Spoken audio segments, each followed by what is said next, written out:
मौजा हैं भाई मौजा हैं नित फौज दे वडिया मौजा हैं मौजा हैं भाई मौजा हैं नित फौज दे वडिया मौजा हैं ने फौज तो कौम दे पैसे को पई अपना समझ उड़ेंदी है फौज तो कोई नहीं पुछदा बस फौज तो चस्सा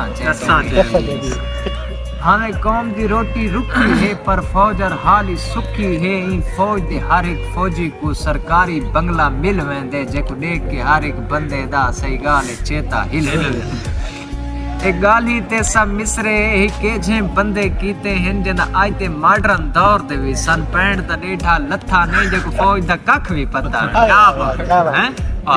जेंदा आज ते मॉडर्न दौर दे भी सन पैंट दा डेठा लथा नहीं जेको फौज दा कख भी पता नहीं हुन फौज दे बारे मैं दसा ई फौज दा हर एक फौजी भी 5-6 महीने बाद की थी बस कुछ दिहाड़े घर बिल्कुल फौज दा हर एक फौजी भी 5-6 महीने बाद की थी बस कुछ दिहाड़े घर वेंदे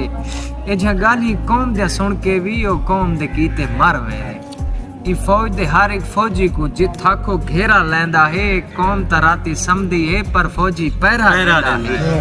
मिसरे सुनाए ए फौजी अपनी मर्जी ते ना रो सकदा है ना खिल सकदा है ना प्यो दी खिदमत कर सकदा है ना मां को वन के मिल सकदा है ना प्यो दी खिदमत कर सकदा है ना मां को वन के मिल सकदा है फौज दे हर एक फौजी दे भाई ठीक सारे अरमान इन पे जी हिक हिक लिखण बावा मैं मेरी चलदी कलम रुक वैसी मेरी सही दी प्याली मुक मेरी गाली सारियां सुन के हर कहीं दे ज़हन ते बार होसी कि कल दा निक्का छूर एक जना मुंह ना कोई मथा है ओ फौज दा किवें पता है मैं सारा बार लहेंदा हां मैं अपना आप दसेंदा हां मैं सारी ई कहानी दा एक हकीकी किस्सा हां मैं आप ही फौज दा बहुत